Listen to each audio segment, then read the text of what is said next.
Morning, ATD family. We have made it officially through the first week of the baseball season, and Bill's prediction is half correct. Of course, this guy starts off early. Half correct. It is not fully correct, it is half correct. Welcome to another rousing episode of ATD. It is April 5th. It is a gray, gloomy morning for me here out on the East Coast. We're going to start this off as we always do. Baseball, Bill, how are you doing on this, at least on my end, menial gray Saturday morning? I'm actually doing the, my on my desk here, and I'm looking at this glorious picture of a baseball card of a guy that says Sam on it.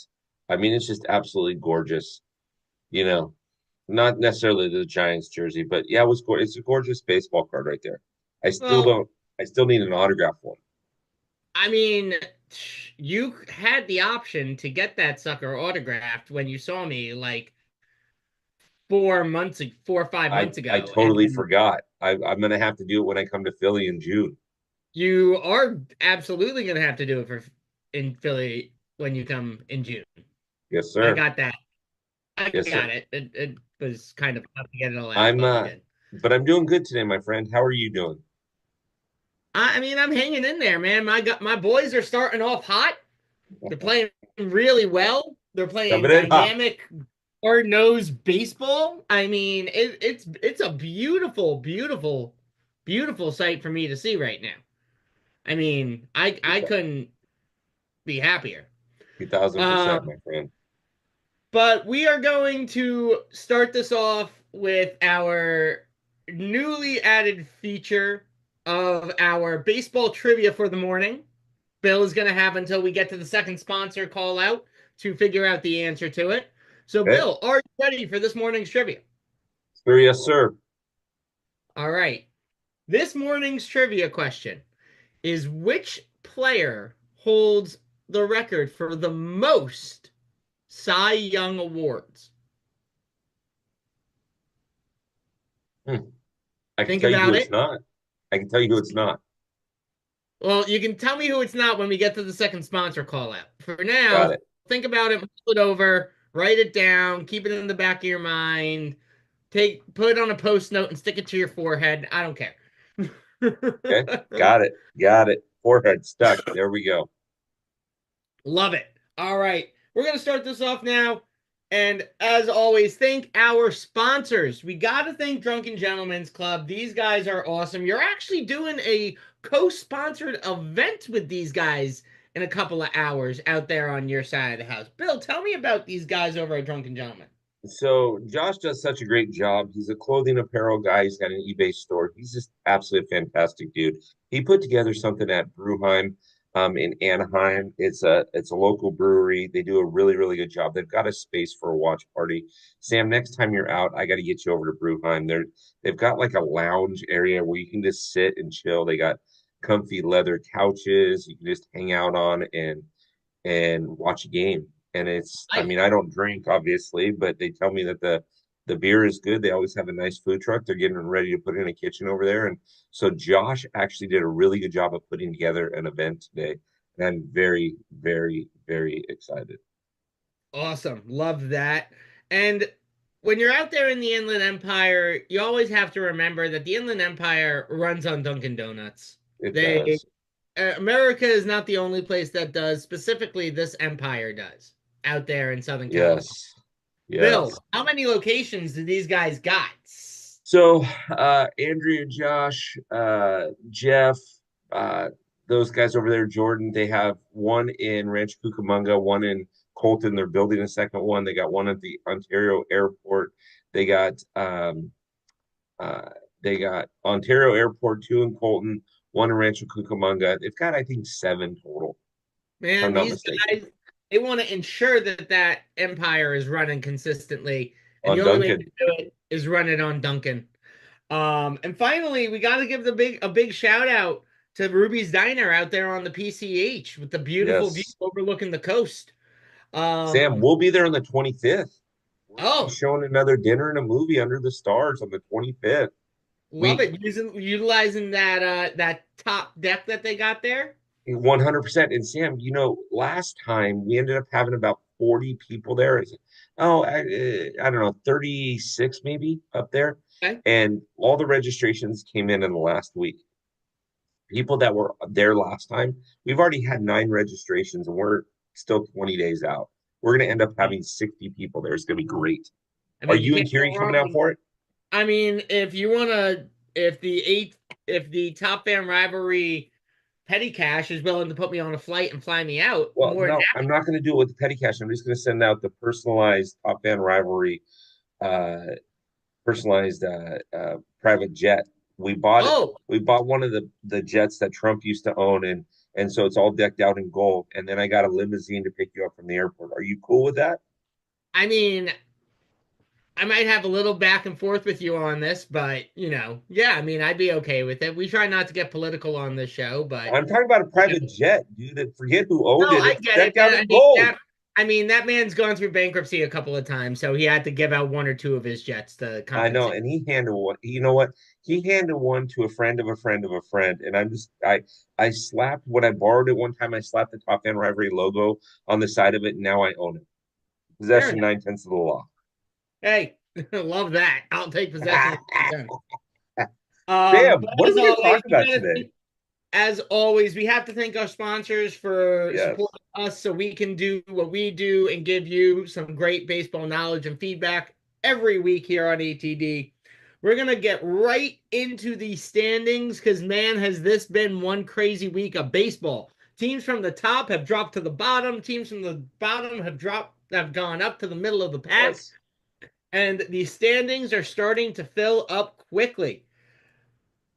Bill, going on the American League, I'll take this one. I know you Okay. really want to hit that National League today, giving your boys some pump up.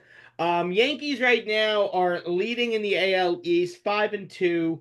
Blue Jays right behind them, 5-3. Kind of a shocker to me that they're actually starting off where they are. Rays are in the middle of the pack. I'm really surprised by this Red Sox 500 record right now, to be completely frank with you. And then the Orioles, 3-5, getting a bit of a slow start. That'll change as the season continues, but a little shocking right now for some of these teams in the AL East. Moving over to the Central, Guardians are picking up where they left off at the end of last year, but they are leading in the pack, tied with the Tigers, 3-4, along with the Royals, 3-4. And then you got the White Sox and the Twins, both 2-5. So this is still anyone's division. Again, it's still early, but last year I predicted that the winner of this division was going to have a sub 500 record. And right now, my prediction from last year is holding true this year. So it might have taken a while, but my prediction might hold firm. And then moving over into the AL West, you've got the Rangers hitting 6-2, Angels, who you predicted being in last place in this division, rocking 4-3, and then you got the Astros at 3-4, and the A's and the Mariners rocking 3-5. So, Bill, looking at these current standings, again, we're officially one full week into the season. I mean, last week when we did this, we were like this entire board was full of ones and maybe a two in there every now and then. What is the most shocking team currently on in the American League, and what is the team that they're meeting your expectations? That's a tough question because, well, okay, so the most shocking would probably be the White Sox. Even though they have a 2-5 record, most of their games have been very competitive. They lost a game 1-0 to the Angels. Most of their games have been very, very competitive, a lot more competitive than I would have anticipated. A team that's meeting my expectations is obviously the Yankees. The Yankees are playing very, very well. Sam, I don't know if you know this or not, but after the games on Wednesday night, I took a screenshot. I posted it on X. I posted it on Amber posted it on Instagram. But at the end of Wednesday night, every single team was tied for first place in the American League Central with a record of 2-4. You're not gonna you're not gonna get that often. Everybody's tied for first place and uh, they're playing 250 ball. It was awesome. Oh my God. Absolutely awesome. But yeah, that's a great question. So those teams, maybe the Angels are coming out a little hotter than I thought. I watched them last night. I was at the stadium for the home opener last night. Um, they have a pretty good lineup. Their issue is their pitching. Um, they they they can hit. Mike Trout You hit said went Angels, yard. right? What's that? You said Angels? Yeah, Okay. Mike Trout went yard yesterday. But Jose Ramirez went yard twice yesterday. There's a lot of pitching issues that the Angels have. I think that that's going to help them to struggle this season. Yeah. Yeah, I think right now when you're looking at this entire when you're looking at the whole thing, you know, I'm gonna put the AL Central to the side because, in my opinion, it is the weakest of all six divisions in baseball. Okay, I don't find the AL Central to be it looks competitive now, but I see this landscape changing drastically, and one team is gonna run away with it. My okay, prediction, it will be the Royals. I just see the Royals running away with this division. I think they are the most, in my personal opinion, the most complete team on this entire roster on yep, these lists.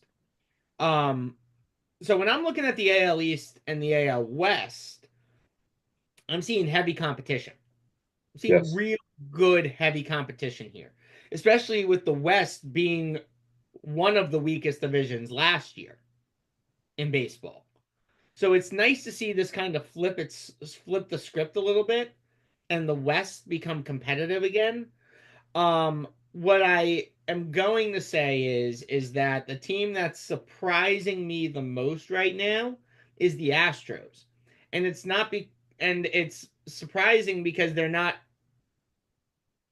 worse than I expected them to be. okay, I expected them to be actually worse than they are. I expected them to be 2-5, maybe even 1-6. I am just not. The Astros have gone through a lot of changes in this offseason. Lost a number of good pitchers, lost some veteran presence there, still bringing up some youth, but not having as much back in the veteran pool to help get these young guys prepared. Um, I don't see I see this division in the West being a Rangers, Mariners, and I'm going to throw a curveball in there, Angels division to lose.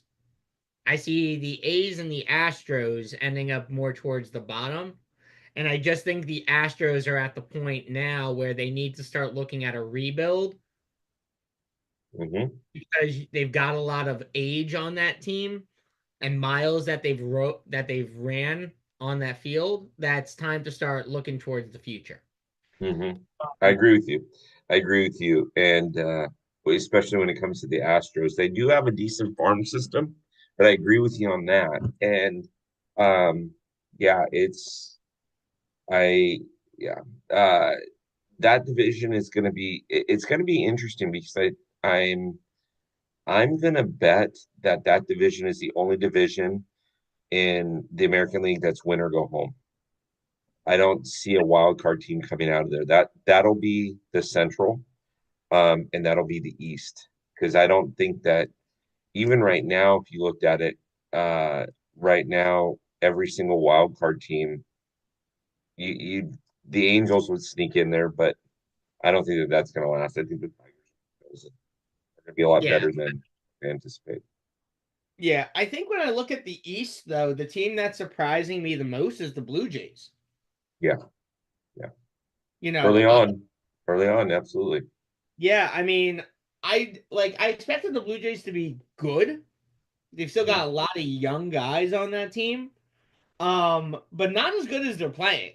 They are really coming out of spring training and really hitting the ground running. And I think they're trying to get a decent lead or Yeah. a decent head start because as we've talked about on this show over the last 4 years, it's not about, while it's not always about how you start, it's about how you finish. These games early on matter.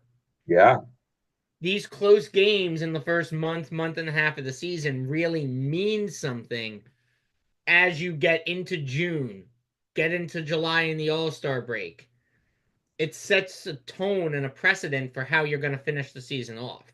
And the Blue Jays are 100%. coming out hot right now, so to see where they are compared to a Red Sox team who built up a lot of youth, brought in, re-signed Garrett Crochet to a nice long-term extension this past week. It's surprising me that they're only at 500. So we'll Yeah, keep an eye on this AL East, but watch the Blue Jays. yeah. Watch them. No, they're starting out a little hot, a little hotter than I thought. The Red Sox will not be a 500 team. The Red Sox are a playoff team this season. Oh, I completely agree with you on that. I don't also see the Rays holding strong in this over 500 record. I see the Rays in the next week or two kind of starting to show their cards more and, start to weed themselves out in towards the bottom of this pack. 100%. Um, but watch this AL, watch this American League. It's going to be interesting to see how this all plays out. Um, as it always is. Yankees are still the behemoth to beat in that division in the American League completely, but it's going to be interesting to watch. Bill, take us through the National League. Take us through it. I know you're excited about it. I know your team Uh, is crushing it right now, but just take me through the whole gambit.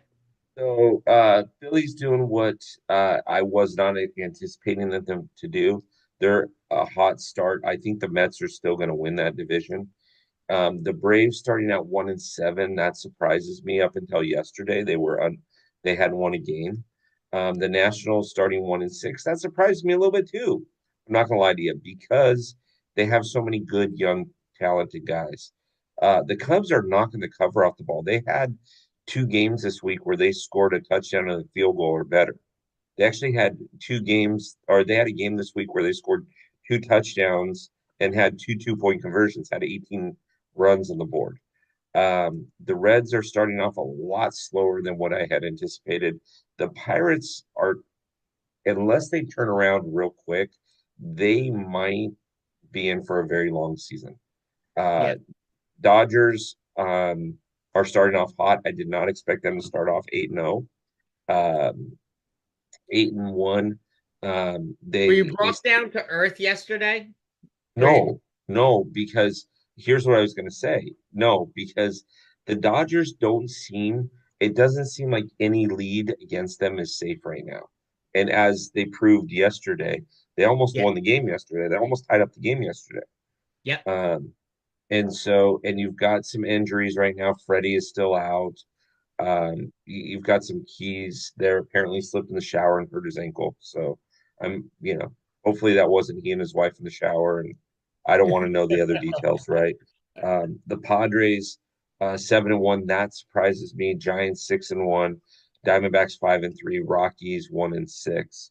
Uh, the Rockies are going to win 60 games this season, but they're going to have digit losses. Sam, I'm going to ask you the same question, okay, that you asked me.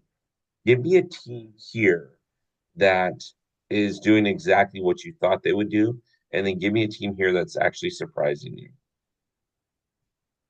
So when I look across this entire gambit, there's a couple of teams right now that are surprising me. I'm gonna pick two out. I'm gonna pick Okay? one on the loss side and one on the win side. Okay? The loss side is the Braves, and we're gonna talk about this later in the show.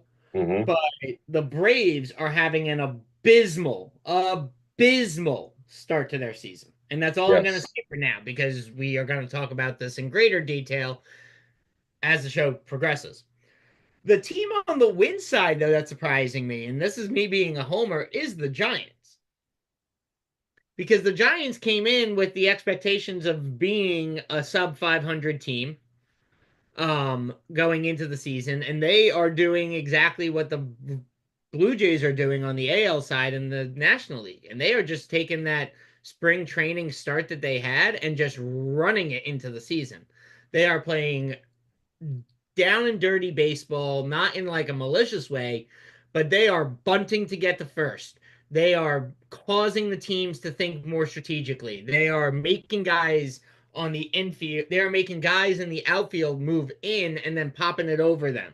Like they are really like just playing great baseball. They are stealing more bases than they've stolen in years past as we start the season off. I mean, when I look, the Giants right now are fifth in the league in stolen bases.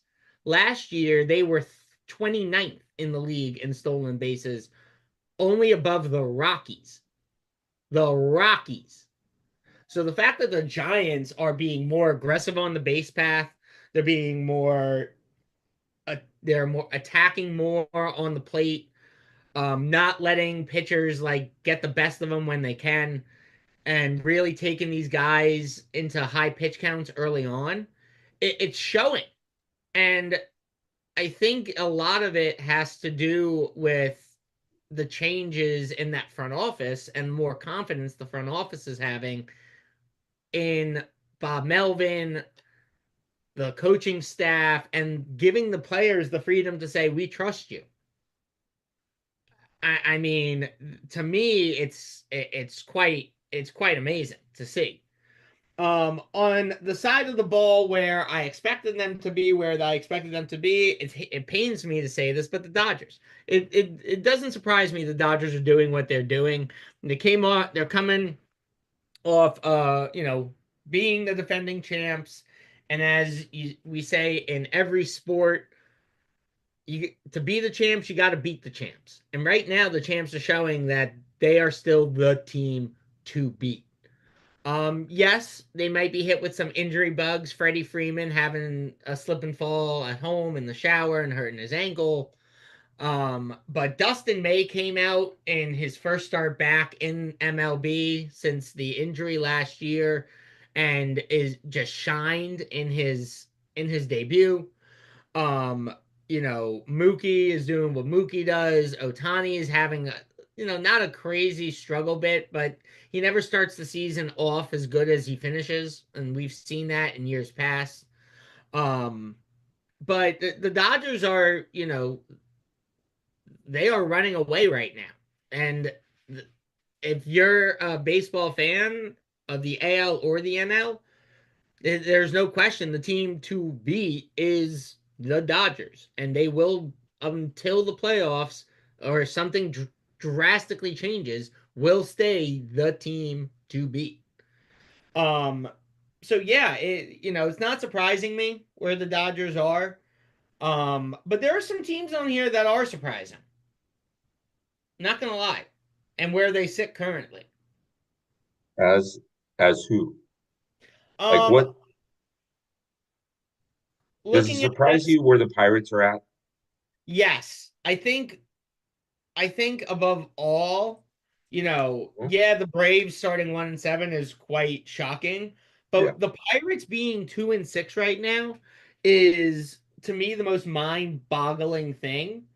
Because they really didn't that team didn't change at all this offseason. They are basically running with the same team they had last year, this year. And if you remember at the end of last year, that team was one of the hottest teams in baseball. Skeens coming up, they were hitting everything. Um, they didn't make the playoffs, but they were still really hot towards the end of that season. I expected the Pirates to be more middle of the pack than bottom mhm. of the pack in that Central Division. Um, but the Central is always a toss up in the National League because when you look at it start to finish, all five of these teams are really good. Yeah, They're good. Um, yeah, yeah, the National League is going to be where it's tough to figure out who's going to be in that wild card spot. yeah, In my yeah, yeah. I just know that the NL West is won in LA. That's all I know. Yeah. Okay. Yeah. All right. You thought the Dodgers were going to lose to the White Sox, and Hey, I still got 161 and one in play. So yeah, well, 161 and 1 probably won't happen. If it does, I'll be shocked. But I think you and I both know the chances of 161 and happening, you got a better chance of winning the lottery like 8 times than a team finishing 161 and 1. I got a better chance of winning the lottery, period, since I don't play. Yeah, So there you go. that's fair. All That's right. Well, we got injury reports next, right? Let's do it. Yeah, let's jump into this injury. Actually, yeah, let's jump into this injury report. Not a big injury report this week. Nah. Which is nice to see early on in the season. You don't want to see guys getting hurt really early. Depending on position, there are some guys in certain positions you'd rather them get hurt now and come back by June and be able to coast through the rest of the season. Um, but when I look at this list, I think the one that's going to hurt the most is Sean Manaea. Yeah. Yeah. It well, no, Christian Javier and Luis Garcia in Houston, they're kind of staples with Houston, and those Shamanaya is gonna hurt. The Mets are gonna play through that. Houston's gonna struggle when they're missing pitching. Those two guys have done really, really well for Houston in the past. That's fair. And for those of you listening to this on Bleacher Brothers Radio, um, on this injury report list, we got Sean Manaea out with an oblique injury, expected back by the end of May. Christian Javier for Houston with an elbow injury, expected back after the All-Star break, July 20th. Mason Adams from Chicago with the White Sox, he's out for the season with an elbow injury, probably Tommy John, most likely. Carlson Reed with a back injury in Pittsburgh out until June 1st, along with Luis Garcia in Houston with an elbow injury out until June 1st. So I agree with you. I think Houston right now, with the struggles they're already facing, this is going to hurt them. Um, I that New York pitching though is a little in the uncertainty range. So I think Sean Manaea is going to cause a little bit of unease around that start that he Yeah, would typically have. fair But enough. I agree. I think there's enough power on the back end to offset. But it'll be interesting to watch who the Mets fill into the Manaea spot while he's out with this injury. Yeah, yeah, it will be.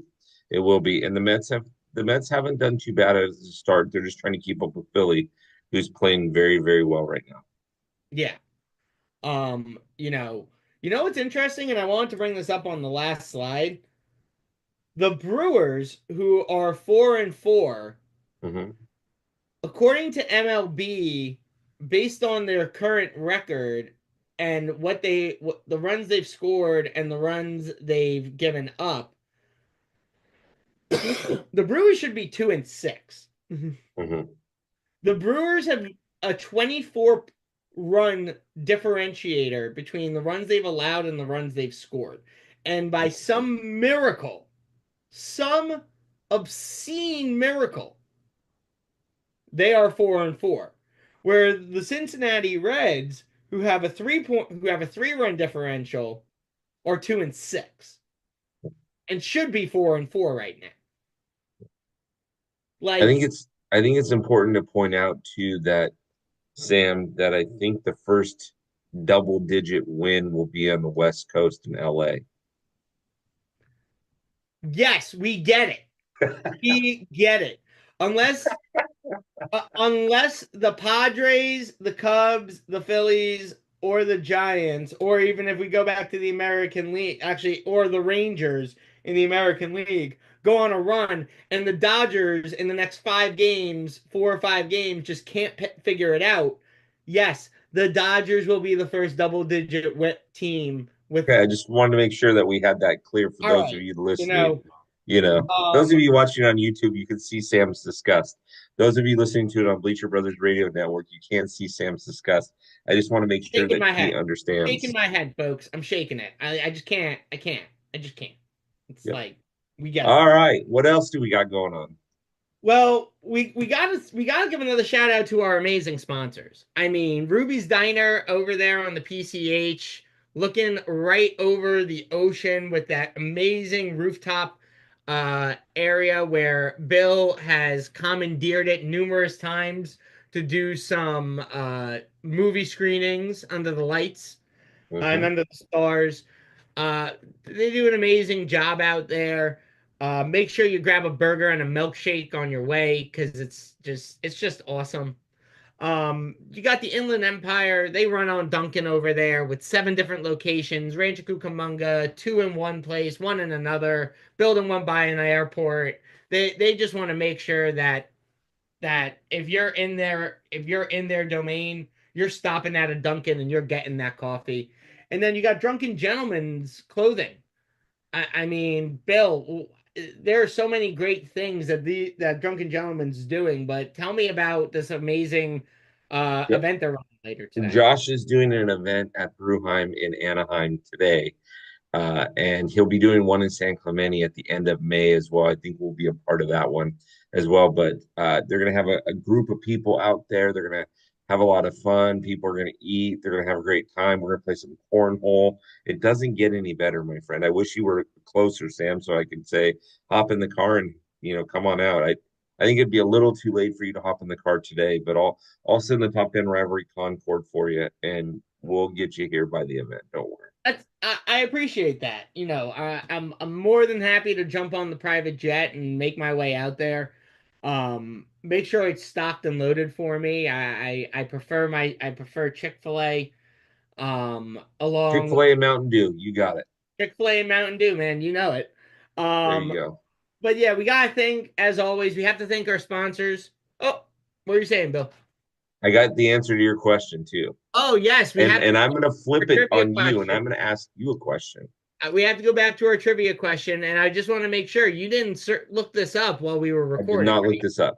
I'm Okay. gonna tell you So, my three guesses, but I'm gonna give you my top dog guess. okay. So to remind everyone watching, the trivia question of the day was which player holds the record for the most Cy Young awards?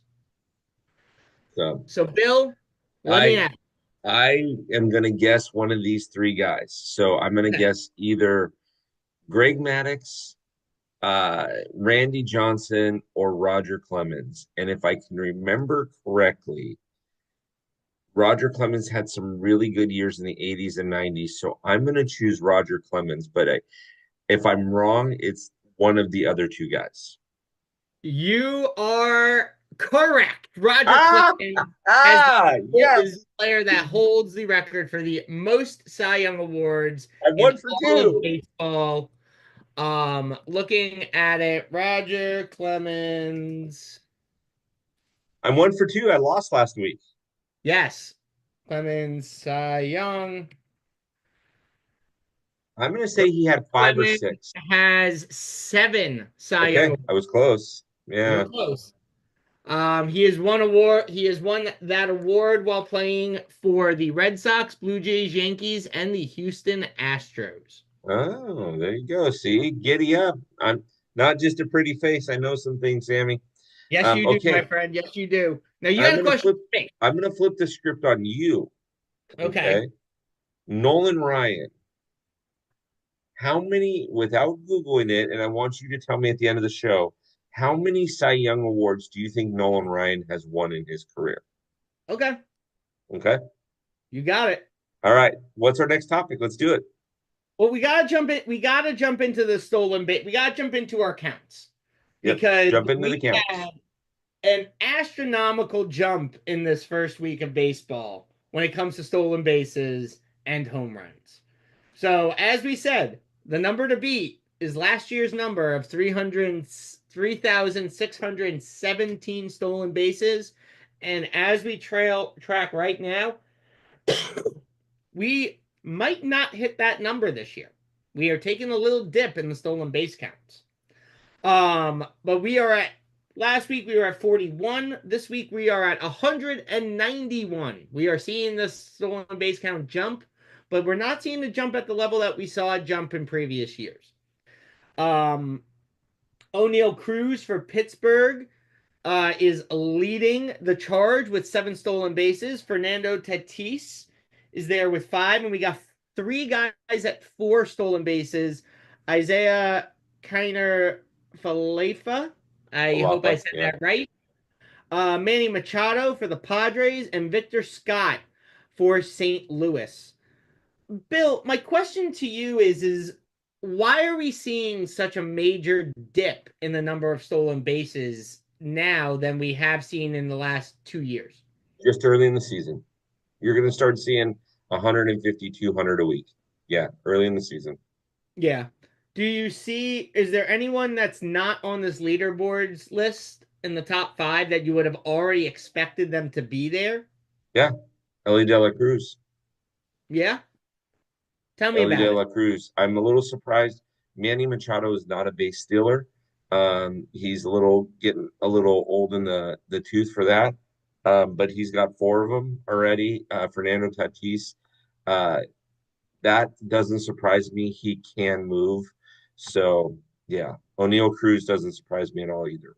But Yeah. expect 150 to 200 every single week going forward.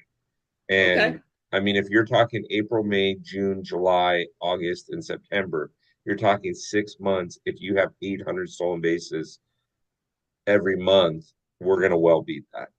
So, Yeah. Well, we'll see what happens. But to your point, Ellie has only got 2 stolen bases on the year. mhm. he'll So he'll he'll pick it up. yeah, So but will Shohei. I'm also going to say that that is definitely impacting how the Reds are playing because he's a base runner. He is known for being fast on that base path. Yeah. So So you so know, will Shohei. Shohei's not he's not stolen a lot of bases. Part of the reason is that when he's getting on, there's either guys in front of him where he can't steal, or he's hitting the ball out of the yard. So yeah. Well, he's got 2 stolen bases, but he's been caught once. yeah, So we'll see how this plays out. But yeah, could we beat this number? Yes. Do I see it happening? Unfortunately, I don't. I don't think this is going to be a year where we're beating last year's number. I Um, actually disagree. I actually think we'll be over on this number. well, we can agree to disagree, and we'll see how the end of the season plays out. Just Okay. remind me again who gets the double digit wins first. Moving on. Moving on. It's, As we look at the home run leaders, Aaron Judge has reemerged as the leader yes, in home runs, hitting 6 in the last week. This guy is on fire, and we are going to talk about the Yankees and why they've been on fire with these home runs in a minute or two. But we had a 202 home run jump from last week to this week. Aaron Judge leading the charge with 6. Tommy Edmond out there in LA Dodgers with 5, Eugene Suarez with 5, Jazz Chisholm with 4, and Wilmer Flores coming in with 4 home runs, starting the season off hot. Well, with Wilmer's age, it's pretty impressive to see him already starting off the year at 4 home runs. both Let me say, Wilmer and Tommy Tanks will not be on this leaderboard at the end of the season. I can no, guarantee you that no, much. absolutely not. Um, Neither will Jazz Chisholm, by the way. or yeah, definitely Jazz Chisholm won't be. Jazz Chisholm is not known as a home run guy, but No, part of it, part of the reason why he's been hitting so well, we'll talk about in a minute. yeah, Um, I'm going to ask you the same question. Do you think we are going to beat our number to beat this year in the home run count? Will we no, beat last year's home run number, or will we fall below both? no. We're going to beat last year's 54-53, but we will not beat 2023's 58-68. I say on the stolen bases, yes. On the home runs, no. Okay. Um, What is about there? you? I think I definitely think we'll beat last year's number. I think we'll be closer to the 58-68 this year than we were last year. I But no, agree. I don't think we'll beat it. But I think we'll be within 200 of the number. Do not be surprised, Sam. I'm calling it right now. Do not be surprised if Arson Aaron Judge or Aaron Arson Judge, however you want to call him, do not be surprised if he has 40 or better home runs at the All Star break. Okay. I will be surprised if he has 40 home runs by the All-Star break.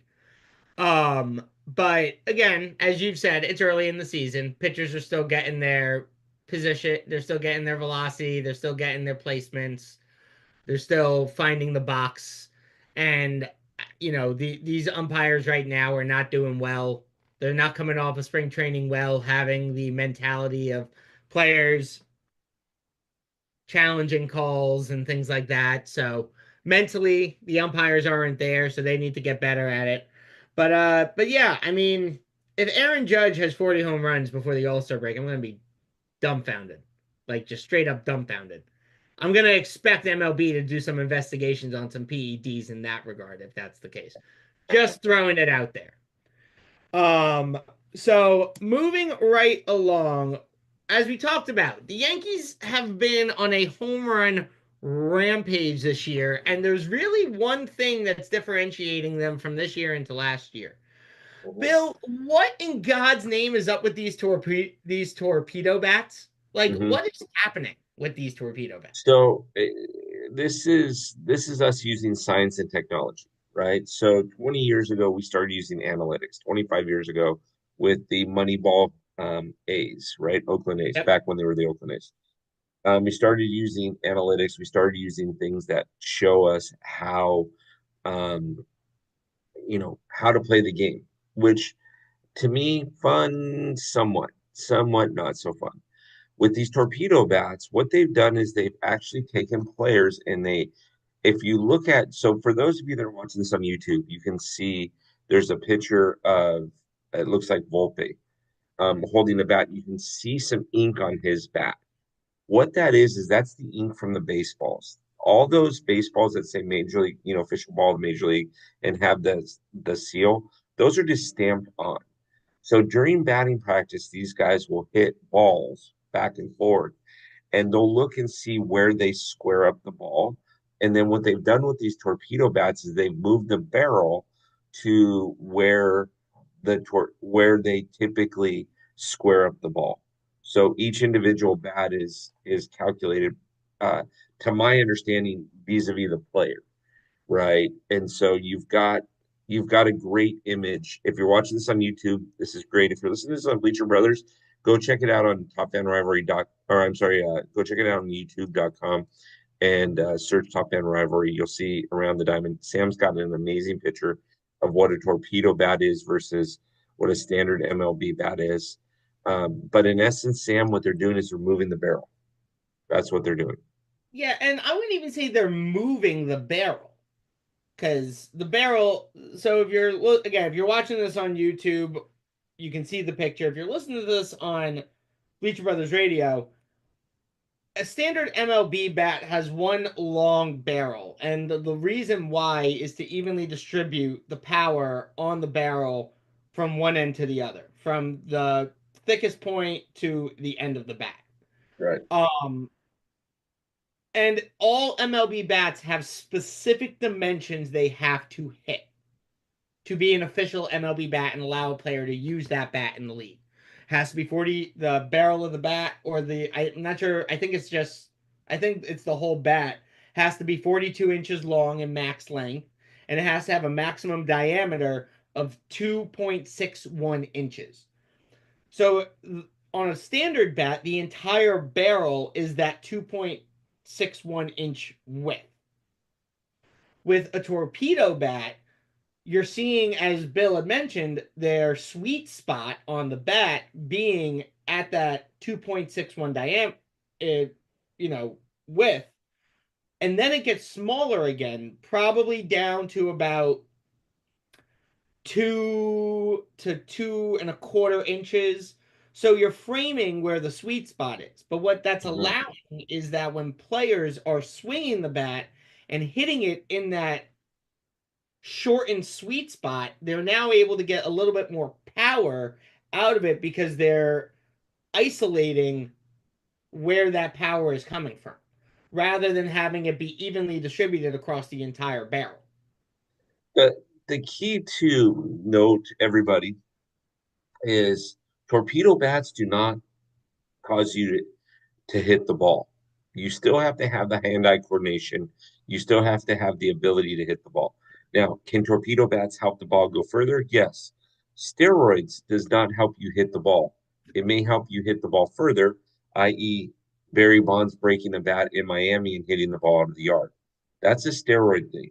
But Barry Bonds still had to connect with that ball. He still had to have the ability to read the pitch and swing and put his barrel where he wanted it to be. So for those of you that are yelling, "Oh, that's cheating, that's cheating, that's cheating," it doesn't make them a better hitter. It makes the ball travel further, yes, but they still have to hit the ball. They're still going to strike out.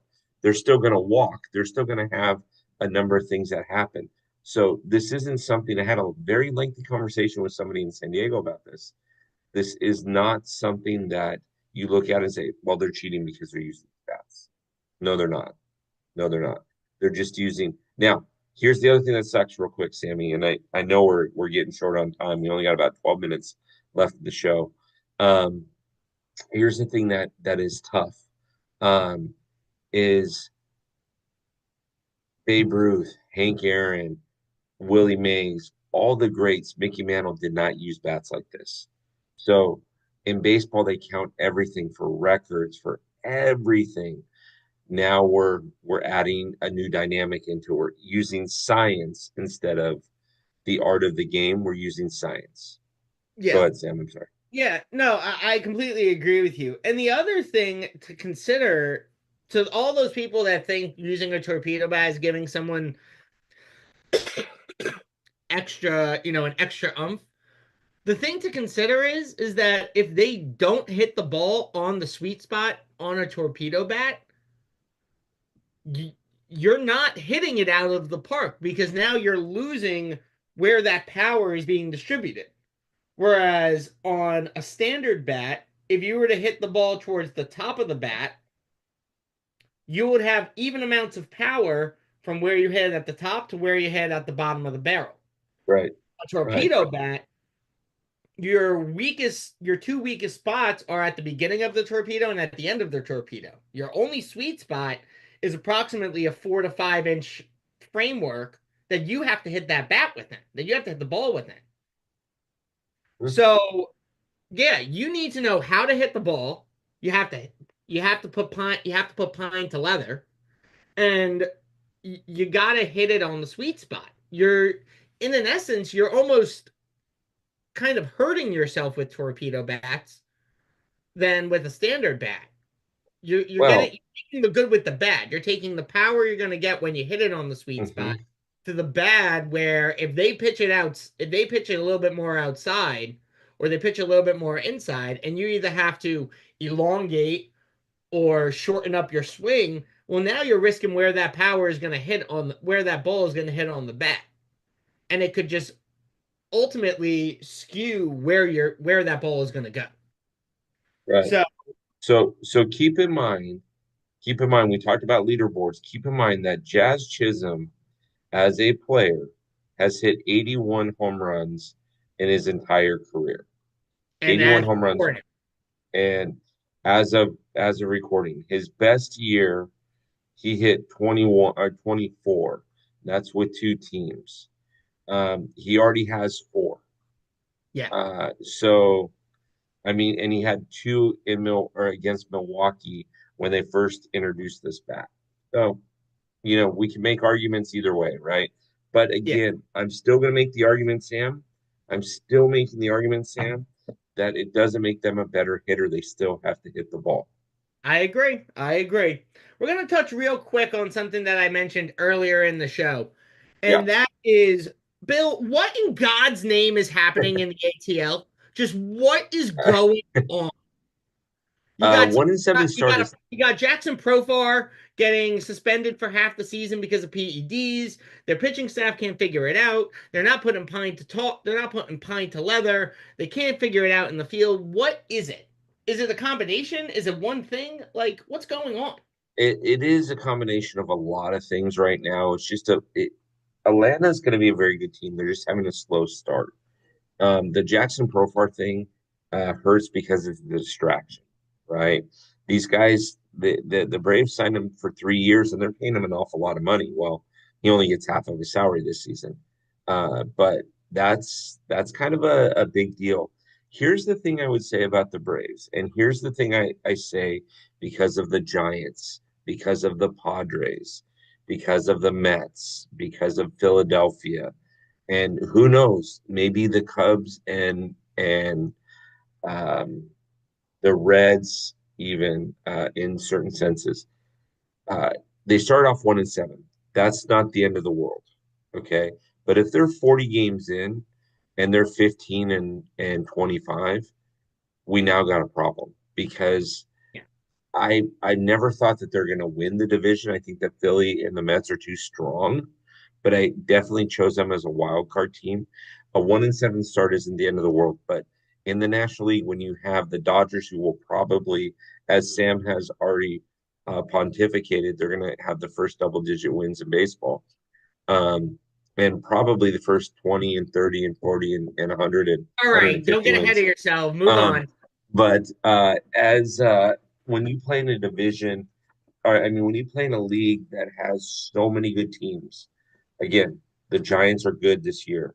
Um, that hurt a little bit coming out. Hold Yeah, on, I gotta know get a it drink of did. water. Giants are good. The Padres are good. The Cubs are good. The Phillies are good. I'm sorry, the Mets are good. The Dodgers are good. Even Arizona is good. So you're going to miss the playoffs if you don't pick it up soon. Yeah, this Braves team in this next week. Now, again, I'll bring up some statistics. The Braves have scored 24 runs. They've allowed 32 runs, only an 8-point differentiator. They realistically should be a 3-5. Mhm.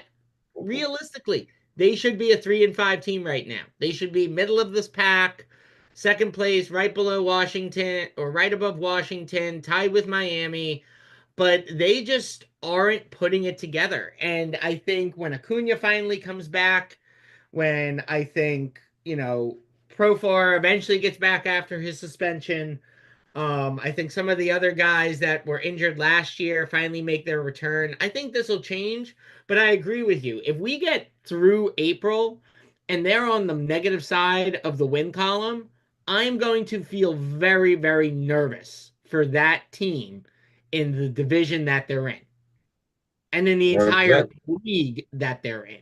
Because I don't think, like you said, with the Cubs, the the Reds when they finally figure it out, the Padres, the Giants, the Mets. You're in too tough. The Diamondbacks. You're in too tough of a league to be this bad. 100%. 100%, my friend. 100%. I And agree they're all with making you. way too much money to be this bad. Yeah. They're much too young to be this doggone old, as That's our it. good friend Garth Brooks would say. Bill, I'm gonna get to your trivia question that you threw my way, and that trivia question that you threw my way was how many Cy Youngs has Nolan Ryan won in his career? And Did you it's a look it big up? old goose egg. He hasn't won a single Cy Young award in his in what was his entire MLB career. You looked it up. No, I didn't look it up. I just know that as one of the greatest pitchers, he never won a Cy Young. That's true. Isn't that a shame? It's a crying shame, but shoulda, woulda, coulda. What happened Yep. yesterday can't happen tomorrow, and you can't go back in time and give a man a Cy Young award that unfortunately he Somebody deserved. get Doc Brown on the phone and Marty McFly. Let's get in the time machine. Let's make some changes. Let's figure it out. All right, Bill, take me through your podcast schedule. We are expanding the schedule to not just Monday through Friday. We are adding a Saturday segment in there. Run me through it. Okay, so we got American League with Ashley this week coming up. We got Carla. Welcome to the clubhouse, Carla. You're a Padres fan. She had a great interview. Liz, a Rays fan, also another great interview. 1000% diehard Rays fan. She was amazing. Jerry is absolutely, that was a great interview. Red Sox fan. College K's this Friday. And then Saturday, we're going to bump Saturday over to Can of Corn. So yes, I'm excited about this schedule this week. Great schedule. Love it. As always, check out top TFR at Sports Talk. It's fan involved Thursdays. Are we keeping it 7? We going back to 6? I got No, we that got to keep it at game 7 this coming week in. because the series recaps are a little tough. With the Dodgers being on the East Coast, we're trying to make sure that we're gonna bring it back down to 6. But with the Dodgers being on the East Coast this week, we're just trying to make sure that we can make that happen. Fair enough. We'll take As that. well, every Tuesday and Thursday at 11 o'clock Pacific, Eastern Standard, 8 a.m. Pacific. Make sure you are checking out In the Leagues with Baseball Bill on Tuesdays and Thursdays, seeing what's going on during the week and keeping us up to date on all of those baseball statistics. And this week, with Mikey and Baseball Bill in the Dodger series recaps, we got Meg and the real Philly Luchador on Sunday at 6 p.m. Pacific Standard Time, and then Andrea on Thursday, 6 p.m. Pacific Standard Time. Make sure you are checking those out. This week, Heads Up Sports Cards is coming back with another fantastic vintage break with Top Fan Rivalry. This Monday, they are breaking a fantastic box, an amazing box of Topps 2020 Update Jumbo. So, going to be a lot of cards. If you haven't gotten your spots in there yet, make sure you are jumping in and getting your spots quick because they are going to go fast. Gonna go fast. Once again, we have to thank our sponsors, Drunken Gentlemen's Club, that's going to be doing an amazing event later today. On the West Coast. Bill will be there, so make sure you go and support. Ruby's Diner on the PCH, overlooking the beautiful Pacific Coast and the Pacific Ocean. Grab a burger, grab a milkshake, sit out on the upper deck, overlook that water, and just enjoy your time. And Bill, Duncan, Inland, Empire? What? Duncan Inland Empire and with all 7 locations again, thanking Andrea, Jordan, Josh, Jeff, all over there. And I'm and you mentioned the thing today, Sam. The event's going to be so awesome, but I'm still holding a Grand Slam Sam baseball card unsigned. This is a 1 of 25, and it's unsigned, and I can't even pass it out today because it's unsigned. It's so I bad. virtually signed it. How about that? Virtually signed. I'll send you the DocuSign. That's fair. I charge $50 per autograph though, so just Yeah, of course you do. All right, Sam, it's been a great show, man. I cannot wait to do it next week. Take I us through know this last thing. it's going to be awesome. And as we wrap the show up, always make sure you are checking out topfanrivalry.com for new articles, podcasts, merch, the t-shirt, and the 27 Outs Card Club. The 27 Outs Card Club is fantastic. It gets you 2 guaranteed spots of your team of choice in both breaks that Bill runs on Top Fan Rivalry every other week. You pick your favorite team. That team is guaranteed for you in both of those breaks that he runs, as well as a $5 credit towards the locker room or the team store in the locker room. So make sure you are signing up for that as well. Make sure you check out topfanrivalry.com for the exclusive member events that are in person as well as virtual, and TFR Fan Fest every January. I'm praying to get out there this year to be able to see all of you. So please make sure you sign up for TFR Fan Fest. It's going to be a fantastic time. Bill, Megan, and Amber put an amazing schedule and program together for it. So I will make sure if I don't sign it when I see you in June, I sign it at TFR Fan Fest, Bill, as he holds up the card once again, waiting for me to sign. Although I think we have to get a version 2 out there. There are better Okay, pictures of me that we should get in a version 2. okay, So we do that have might a be my season. rookie card. That might be my rookie card, and we got to get to we skipped my sophomore year. We'll go to a junior year. How We about that, do. Yeah, there we go. There we go. Sam, Bill? Any final comments for the fans out there? nope. Go fight, win. See you next week. Finish it like you do. Go fight, win. Thank you so much for joining us this week on ATD, and we